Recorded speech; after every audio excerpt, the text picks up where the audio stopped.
कानी बहू।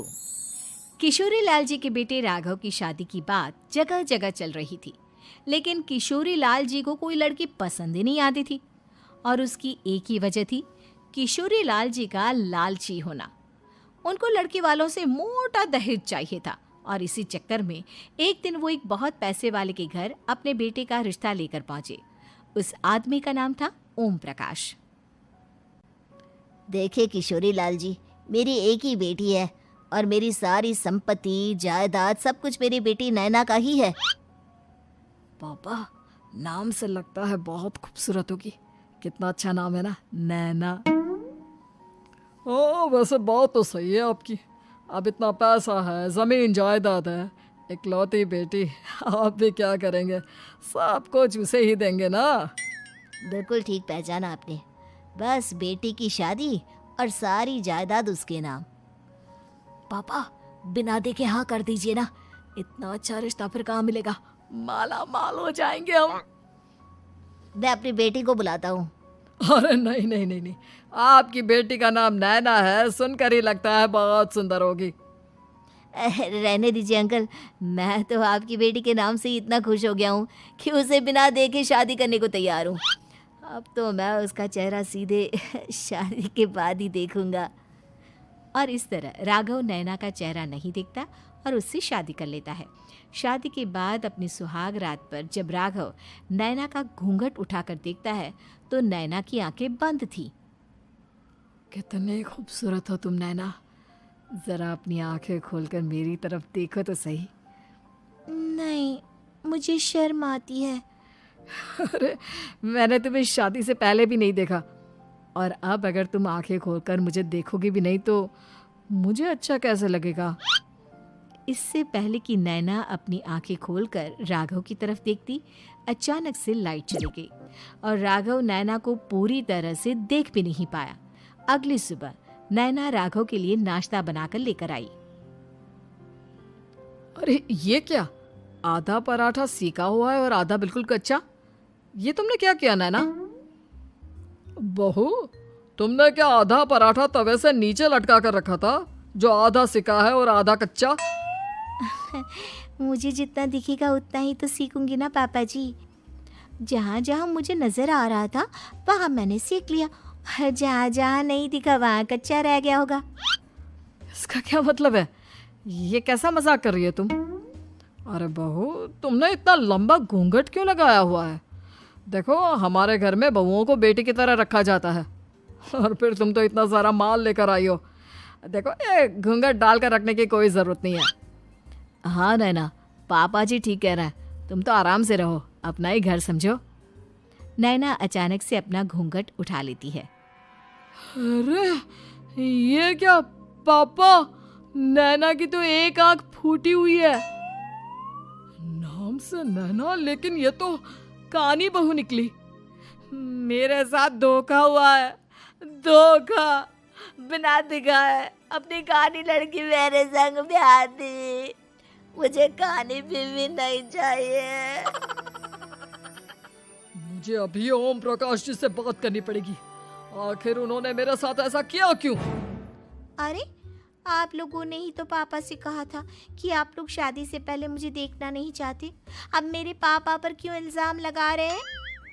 अरे लेकिन उन्हें बताना तो चाहिए था ना कि तुम कानी हो, एक आंख से तुम्हें दिखाई नहीं देता। किशोरी लाल और राघव नाराज होकर ओम प्रकाश को अपने घर बुलाते हैं। पापा जी, ये आपने क्या किया? शादी से पहले बताया क्यों नहीं कि नैना की आंखों में परेशानी है? अरे, आप ही ने तो लड़की देखने से मना कर दिया था। अरे लेकिन आप बता तो सकते थे। आपको तो हमारी बेटी की प्रॉपर्टी चाहिए थी, वो भी पूरी की पूरी। अब क्या हुआ अगर उसे आधा दिखाई देता है? प्रॉपर्टी तो आपको पूरी मिल गई ना। अरे ये क्या बात हुई? मेरी शादी प्रॉपर्टी से नहीं, आपकी बेटी से हुई है। अब ये तो पहले सोचना चाहिए था, तब तो मेरी प्रॉपर्टी देखकर तुम्हारी जुबान लप लपा रही थी। लेकिन मैं कानी लड़की को अपनी बीवी बनाकर नहीं रख सकता। पापा, कुछ करिए ना आप। हाँ, करता हूँ।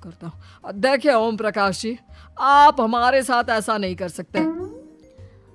और तुम देखो, अगर तुमने मेरी बेटी से शादी तोड़ी ना, तो जो भी प्रॉपर्टी मैंने तुम्हें दी है वो तो पूरी की पूरी वापस ले ही लूँगा, और आधी प्रॉपर्टी तुम्हारी भी लूँगा। अरे मेरी आधी प्रॉपर्टी भला क्यों लेंगे आप? इसलिए क्योंकि मेरी बेटी को आधा नज़र आता है और उसकी नज़र अभी तक तुम्हारी आधी जायदाद पर ही पड़ी है। अब तुम उसे घर से निकालोगे तो कुछ तो लेकर जाएगी ना। और अगर हम आपकी बेटी को अपने घर की बहू बना कर रखे तो? तो तुम्हारी पूरी प्रॉपर्टी तुम्हारी ही रहेगी, और जो मैंने तुम्हें दिया है ना, उसमें से बस मैं आधा लेकर जाऊंगा। अरे लेकिन अब आप अपनी दी हुई प्रॉपर्टी में से आधी वापस क्यों लेकर जाएंगे? अगर मैं आपकी बेटी को अपनी पत्नी बनाकर रखने को तैयार हूं तो? इसलिए ताकि भविष्य में अगर तुम मेरी बेटी को धोखा दो तो उसके पास कुछ तो रहे जो पति का हो। वैसे मेरे पास तो बहुत कुछ है, लेकिन अपने पति की कोई निशानी तो उसके पास होनी चाहिए ना। अब अगर तुमने मेरी बेटी को कानी कहा तो तुम्हें प्रॉपर्टी भी कानी ही मिलेगी, पूरी नहीं। जमाए राजा। किशोरी लाल और राघव समझ चुके थे कि वो बुरी तरह फंस चुके हैं और अब उनके पास वहां से निकलने का कोई चारा नहीं है। अब समझ में आया ना, लालच बुरी बला होती है। एक तो तुम्हें प्रॉपर्टी मिली, ऊपर से बीवी मिली, उसमें तुम्हें नखरे भी दिखाने हैं। आए बड़े, चुपचाप बैठो दोनों। कुछ दिनों के बाद नैना राघव की कार लेकर बाजार घूमने निकलती है और जब कार लेकर वापस आती है, ये क्या? एक तरफ से मेरी गाड़ी पूरी खराब हो चुकी है।